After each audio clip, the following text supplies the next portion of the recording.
Mirëmbrëma të gjithëve, mirë se vini në edicionin qendror në Channel One. Do të keni mundësi të njeni me të rejat më të fundit nga vendi, rajoni dhe bota, si dhe vetëm pas pak Arjan Madhi, nën kryetari i Partisë Republikane, do të ftuar në intervistën e mbrëmjes përballë gazetaret Sreja Dervishi.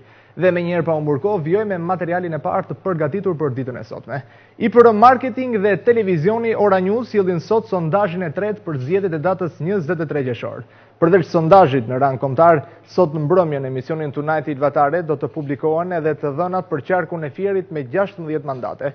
Sondazhi i dytë tregoi se nëse zgjedhjet mbaheshin më 21 maj, koalicioni Majt do të fitonte 48%, ndërsa koalicioni Djath do të merrte 43.5% të votave. Në sondazhin e dytë u publikuan edhe të dhënat për qarkun e Tiranës, ku mandatet ndaheshin 17 për të Majtën dhe 15 për të Djathën. Ora News është i vetmi televizion që ka nënshkruar tashmë një kontratë bashkëpunimi me IPR Marketing për të zhvilluar 4 sondazhe në muajin maj dhe qershor dhe 4 exit poll rajonale dhe një exit poll kombëtar në ditën e votimit në 23 qershor. Ky është bashkëpunimi i dytë i Ora News me IPR Marketing, e cila në zgjedhjet e përgjithshme të vitit 2009, ndryshe nga sondazhet të tjera, rezultoi më afër të vërtetës dhe rezultatit të shpallur zyrtar, duke u vlerësuar si një sukses i plot. IPR Marketing është një emër i njohur i sondazheve në Italinë fqinje, ku kjo kompani arriti të parashikonte më afër nga të gjithë konkurrentët e tjerë rezultatin surprizë të zgjedhjeve politike atë televizjes 5 yje të Pepe Grillos. Kurioziteti është në maksimum, lufta politike është ashpërsuar në kulm. Ndaj ju të nderuar teleshikues, duhet të sintonizoni në Ora News për të kuptuar se ku po shkon tendenca elektorale.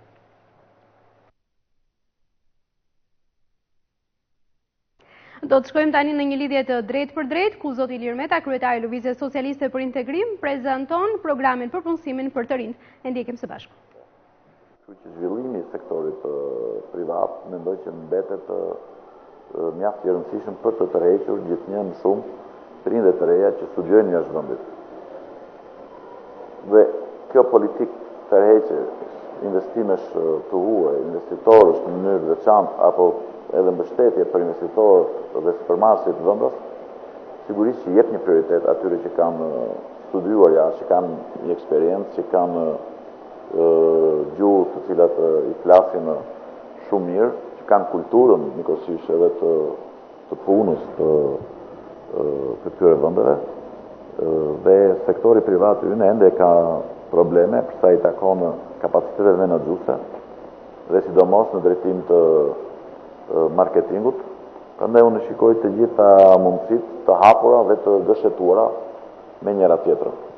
Por natyrisht që ne nuk kemi një zyrë pune që sot mund të ndajmë por ne jemi forcë politike që krijojmë mundësi, që japim mundësi dhe që çojmë përpara politika që ndihmojnë të gjithë të rinjtë të rejat që kanë studiuar jashtë vendit.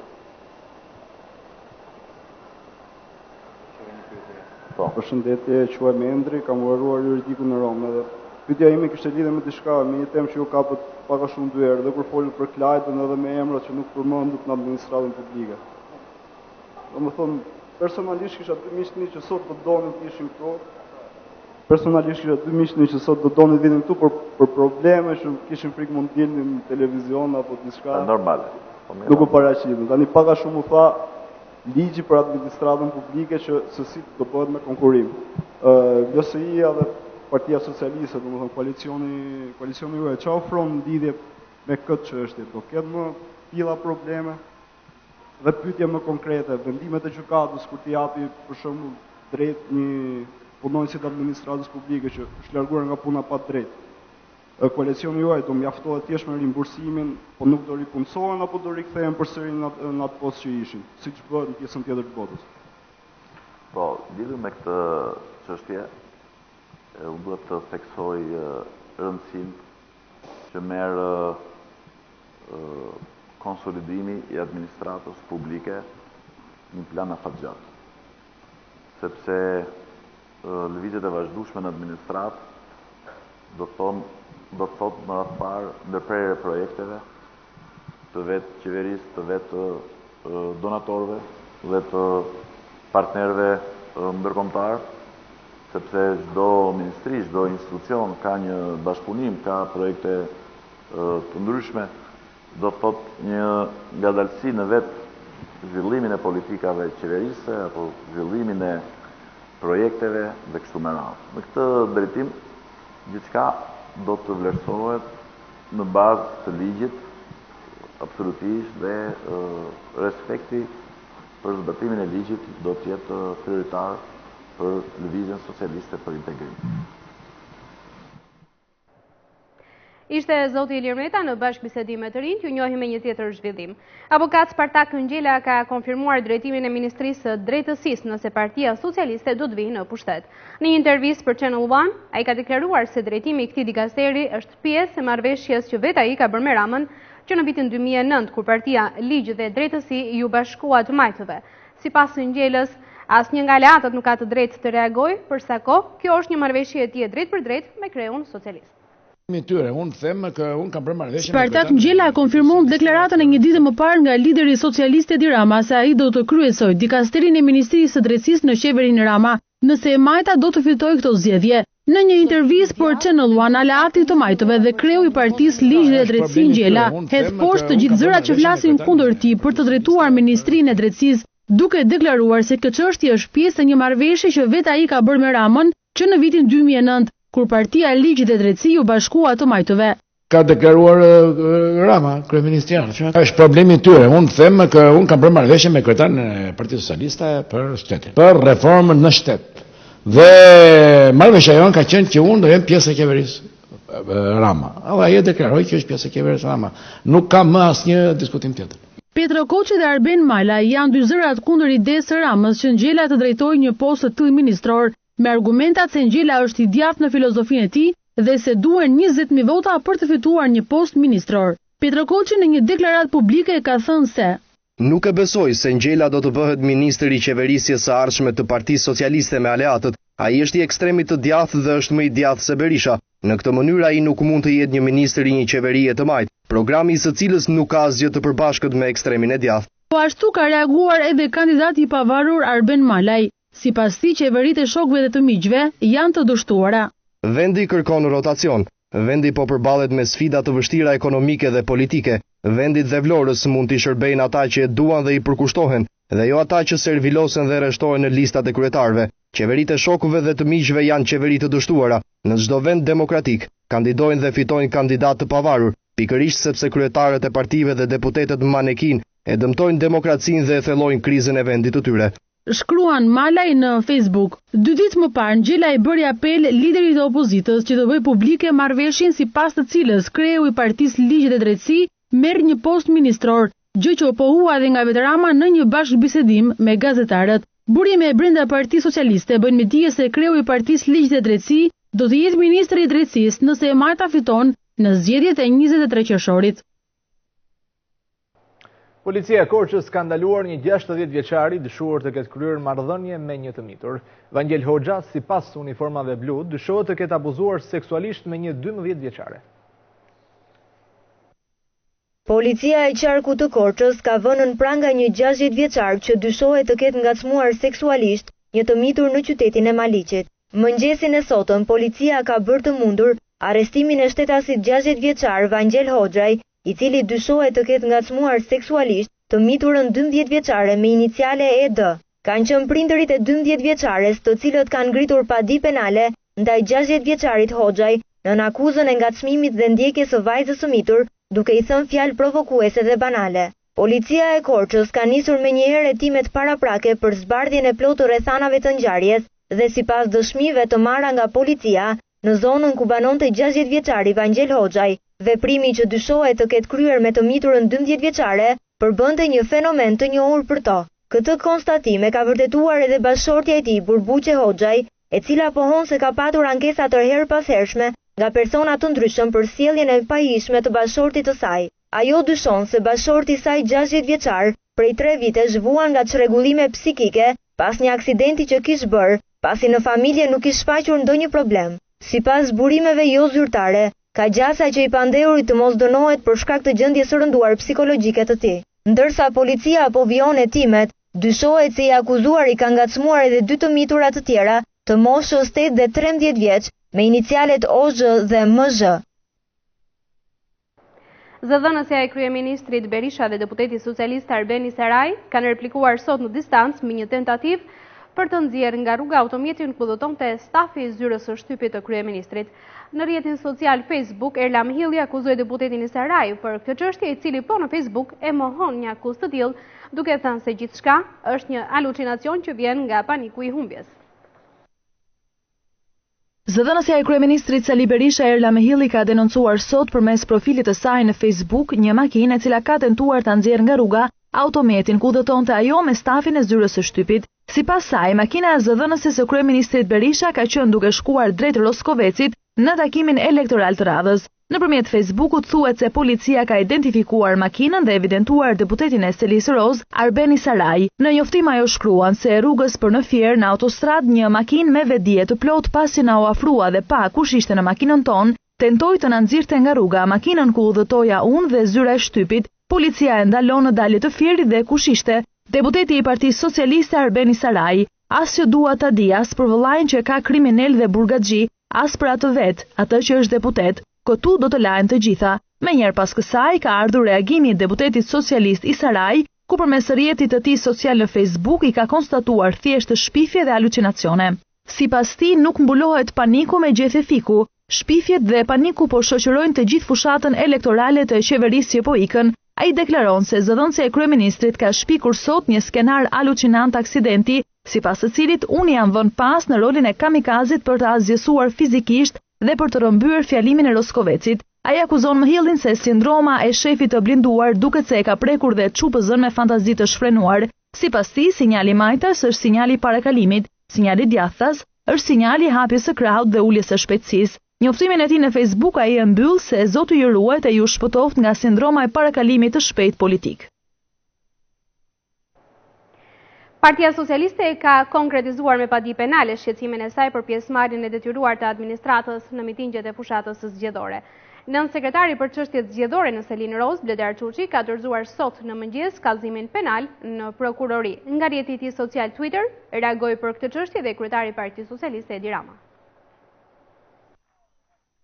Shqetësimit për pjesëmarrje të detyruar në mitingje i Partisë Socialiste është përgjigjur sot me një kallëzim penal në prokurorinë e Tiranës. Padia është dorëzuar nga nën sekretari për çështjet zgjedhore në Partinë Socialiste Bledar Çuçi.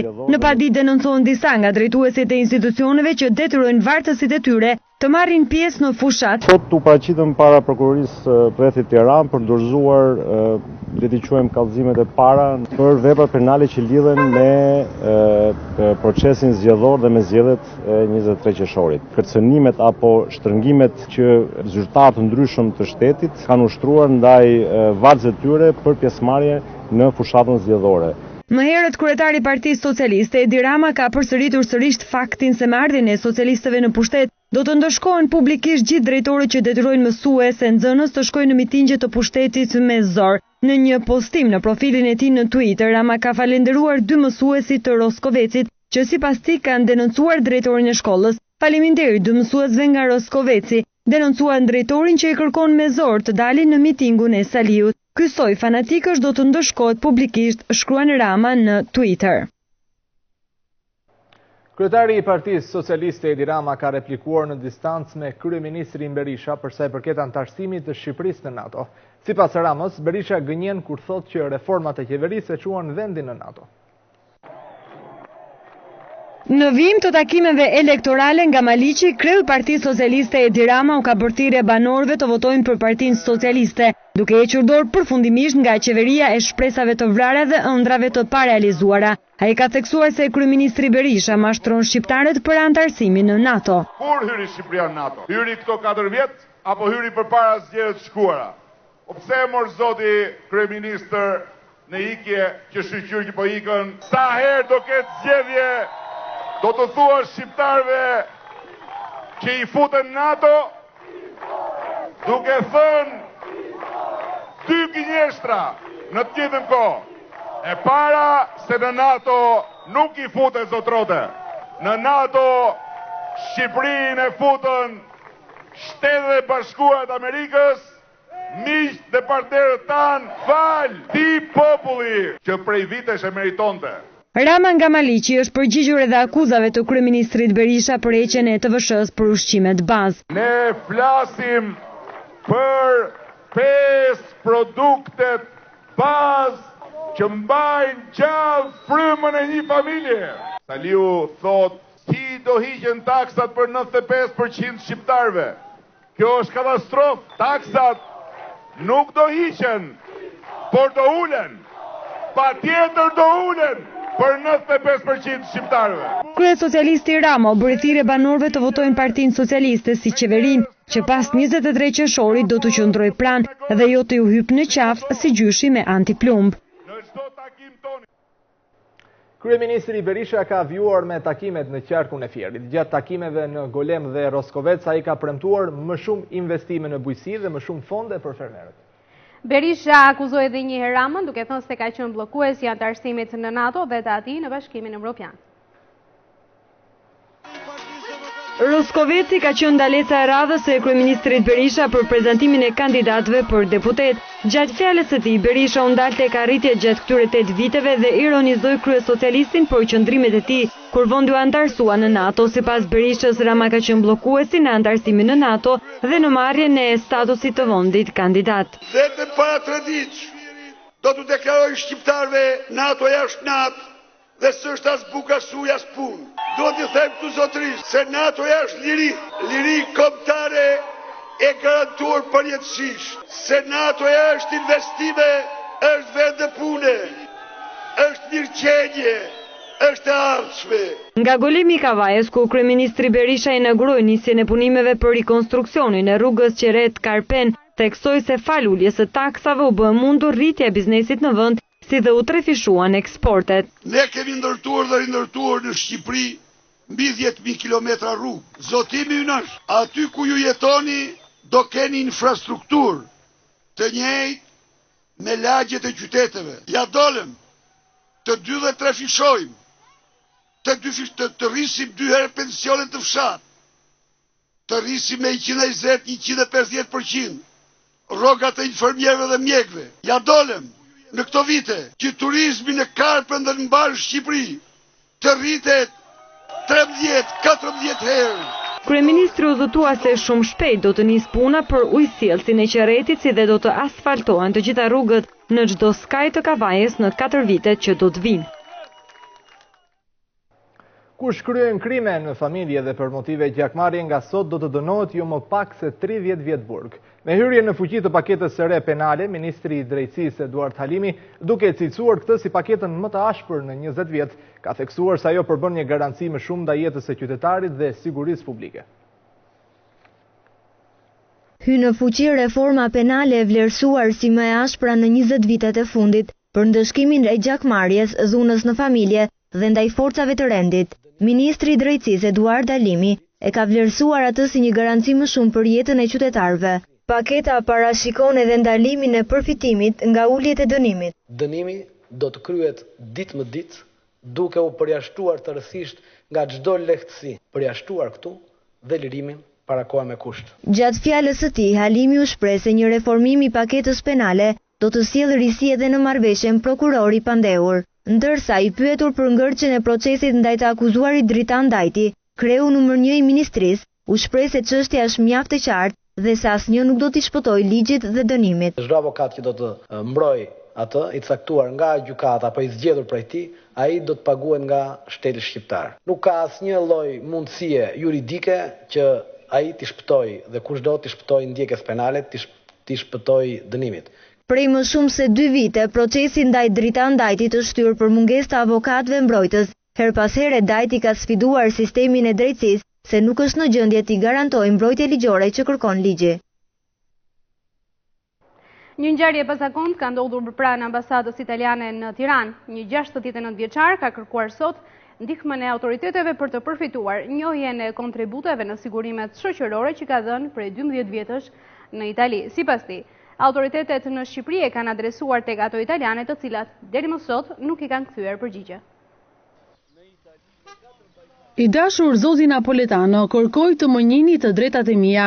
Me këtë parull, Madrid Maliqati, një 69 vjeçar nga qyteti i Kavajës, ishte emigrant në Itali, ka zgjedhur këtë formë proteste përpara ambasadës italiane në Tiranë për të kërkuar nga qeveria italiane pensionin që i takon për 12 vite pune që ka kryer në Itali. 69 vjeçari deklaron Porçe në Luan se ka punuar për 12 vite në Itali, vite të cilat sipas tij nuk I njihen nga qeveria italiane, pavarësisht se ka derdhur rregullisht të gjitha kontributet shoqërore. Protestoj për një diskriminim të pastër që mbëhet për vitet e punës që kam punuar në Itali. Janë plot 12 pune. Më kanë thënë që nuk na takon. Është thjesht një diskriminim, nuk duan. Edhe nga kjo, domethënë që vi nga Shqipëria, jam një ekstrakomunitario. Jam gati një muaj këtu. Për ditë? Po thuaj se për ditë. Çfarë keni marrë një reagim? Kanal këta të kjo konsulle, domethënë po është, do thosh është një lloj kështu hipokrizie, se kështu në sjellje duken të sjellshëm, po nuk gërmojnë në ligjet, se si janë ligjet. Ju kanë thënë ndonjë fjalë apo jo? Hiç asgjë. Pensionisti shqiptar prej 5 vitesh është kthyer në Shqipëri dhe pret të marrë ndonjë përgjigje nga konsullata italiane në Tiranë. Deri më tani nuk ka pasur asnjë përgjigje pozitive, por I moshuari pohon se do të protestojë deri në momentin që në bazë të ligjit do të jepet e drejta që I takon. Pensioni për 12 vite punë. 69 vjeçari ka punuar në hoteleri me kontrata dhe dokumenta të rregullta dhe pavarësisht se u ka dërguar kërkesa zyrtare drejtuesve të qeverisë italiane, asnjëherë nuk ka marrë asnjë përgjigje pozitive. Hapja e sezonit turistik në Parkun Kombëtar Arkeologjik të Antigones në Gjirokastër është shoqëruar me një fluks turistësh. Kanë qenë rreth 40 vizitorë nga Italia që kanë ngritur siparin edhe për këtë vit. Vetëm një ditë pas nisjes zyrtarisht të sezonit turistik në Parkun Kombëtar Arkeologjik të Antigones në Gjirokastër, është shënuar dhe fluksi I parë I turistëve të huaj. Një shoqat arkeologësh italian prej afro 40 personash kanë vizituar parkun dhe në vëmendjen e tyre më së shumti kanë qenë bloku I banesave I zbuluar nga arkeologu Dimosthenes Budina, si dhe mozaiku paleo-kristian. Personat që kanë ardhur nga Italia duan të njohin një vend që është afër vendit të tyre, që nuk është larg. Kanë qenë 40 vjet, 50 vjet të komunizmit që e ka larguar, ndërsa tani Shqipëria nëpërmjet ardhjeve o nëpërmjet detit ose nëpërmjet avionave mund të arrijë edhe vendet e tjera, edhe italianët që ta shohin e ta njohin. Qyteti Antigones mendohet të jetë krijuar rreth shekullit të tretë nga mbreti Piero I Epirit, I cili për hir të dashurisë së tij ndaj bashortes Antigon I vë emrin qytetit. Nga Antigoneja sot kanë mbetur vetëm gjurmët e një qyteti të ngritur mbi një planimetri dhe urbanistik mjaft interesante.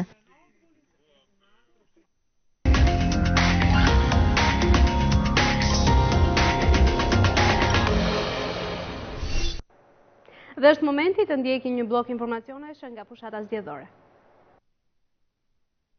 Kryetari I Partisë Republikane Fatmir Mediu gjatë një takimi me banor të njësisë numër 9 në Tiranë ka sulmuar kreun e opozitës Edi Rama, duke akuzuar si një bllokues të ardhmes europiane të shqiptarëve. Në fjalën e tij Mediu kërkoi edhe një herë mbështetjen për Partinë Republikane, e cila bazohet në vlerat më të mira shoqërore. Zoti Rama po ashtu tha që Shqipëria nuk është në NATO, Shqipëria është në NATO. Si mundet ky individ, kryetari I Partisë Socialiste, nesër të pretendoj që drejtoj këtë vend në një aleancë të tillë të rëndësishme siç është NATO, ku nuk beson në këtë aleancë, 23 qershor të votoni Partinë Republikane, të votoni numrin 45. Ndërkohë në vijim të fushatës së Partisë Republikane, kandidati për qarkun e Durrësit Agron Duka zhvilloi një takim me zonën e Sukthit, ku dhe premtoi mbështetje pa dallim ngjyrash politike. Sekondë gjën duhet hapur në të ardhmen, si të majtë dhe djatët. Përsa I përket mandati është politik, natyrisht është mandati I Partisë Republikane, strukturët e Partisë Republikane ka krijuar terren në mënyrë që bashkë me ju ne të fitojmë këtë mandat.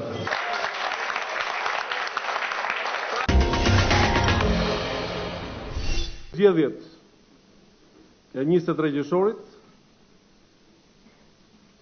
na prezantojnë një situatë problematike në radhë parë me politikën e partive të vjetra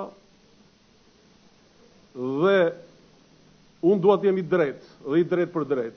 Problemet kryesore lidhen me ata që po mbyllin një cikël 8 vjeçar që vërtet lidhet me profilin politik të atij subjekti politik, por gjithnjë më shumë lidhet dhe personalizohet me emrin e kryeministit. Rruga tjetër nuk është rruga e grave. Në fakt, rruga tjetër nuk është as rruga e burrave. nuk ka respekt për gruan si grua, nuk ka respekt për nënën si nënë. Është vërtet që ne flasim për personin njerëzor grua dhe personin njerëzor burr.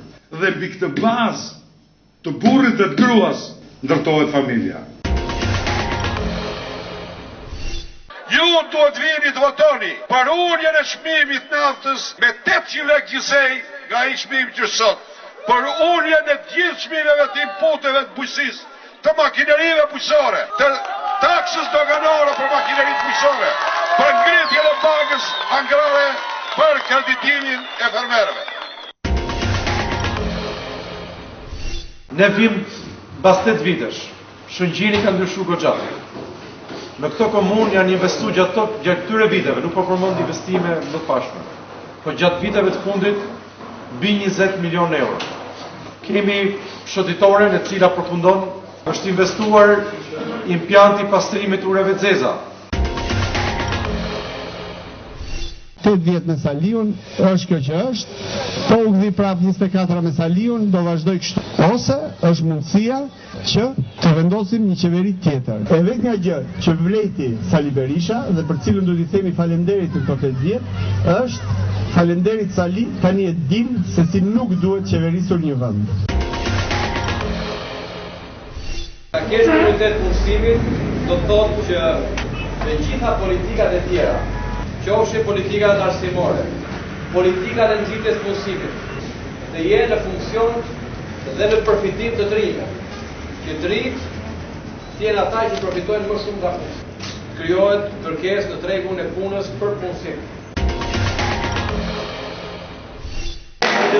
Kemi një program tonë specifik brenda këtij, i cili konsiston në 3 teza të mëdha kryesore. Në atë të ripare se kush e du të Shqipërisë. E dyta të shikojmë reformën zgjedhore. Dhe teza e tretë është për t'i dhënë shans të mbledhim taksa, për t'i dhënë shans të bëjmë projekte, për t'i dhënë shans të zbatojmë projekte.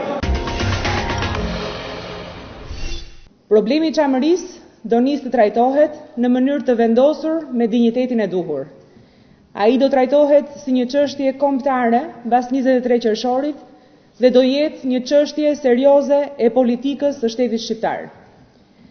Aleanca Popullore do të ketë 4 mandate në Kuvendin e Ri dhe do ndikojë hartën elektorale në të gjitha qarqet me përqendrim të komunitetit çam.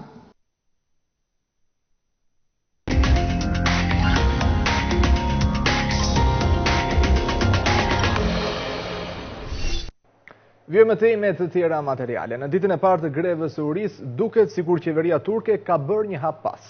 Në një prononcim, zëvendës kryeministri turk e ka quajtur protestën si të drejtë, duke i kërkuar ndjes të gjithë protestuesve të plagosur. Më herët, kryeministri Erdogan kishte deklaruar se nuk ishte ndërmend të jepte dorëheqjen. E teksa disa qytete kryesore, përfshirë edhe kryeqendrën e Turqisë, Ankaran, janë shkërmbuar nga protestat e ditëve të fundit, kryeministri i Turqisë Recep Tayyip Erdogan ka hedhur sërish poshtë kërkesat e protestuesve për të dhënë dorëheqjen. Erdogan ka fajsuar ekstremistët dhe forcat politike të opozitës për trazirat në vend, ndërkohë që siguroi qytetarët se situata shumë shpejt do të qetësohet. Ndryshe është shprehur zëvendës kryeministri Buletin Arik, i cili ka kërkuar ndjesë për protestuesit e plagosur në demonstratat e dhunshme. Sipas tij, protestat janë të drejta dhe legjitime. Ai bëri thirrje për të dhënë fund protestave, duke thënë se ato kishin formë të elementeve terroriste. Trazirat nisën të premten e kaluar me një protestë kundër planeve për ndërtimin e një qendre tregtare në një park në Stamboll. Por Erdogan ka thënë se protestat nuk kanë të bëjnë me ruajtjen e pemëve, por janë pjesë e provokimeve të kundërshtarëve. Protestuesit akuzojnë Erdoganin dhe partinë e tij se janë duke u bërë gjithnjë më autoritar. Deri më tani janë regjistruar 2 viktima, ku i fundit ishte një 22 vjeçar antar i grupit opozitar. Ndërkohë, një prej grupeve më të mëdha në Turqi, Sindikata e Tregëtisë, ka organizuar një grevë 2 ditore në vazhdën e protestave që po mbahen. Kjo sindikat përfaqësohet nga 240.000 punëtor dhe ka një ndikim të madh në Turqi. Me zhvillimet nga Turqia kemi përfunduar këtë edicion lajmesh, bashkë ndahemi këtu. Ndërkohë ju kujtoj dhe faqen tonë zyrtare të internetit channelvizuan.al ku mund të na ndiqni për të rejat më të fundit. Këtu ndajemi bashkë, natë e mirë. Natë e mirë.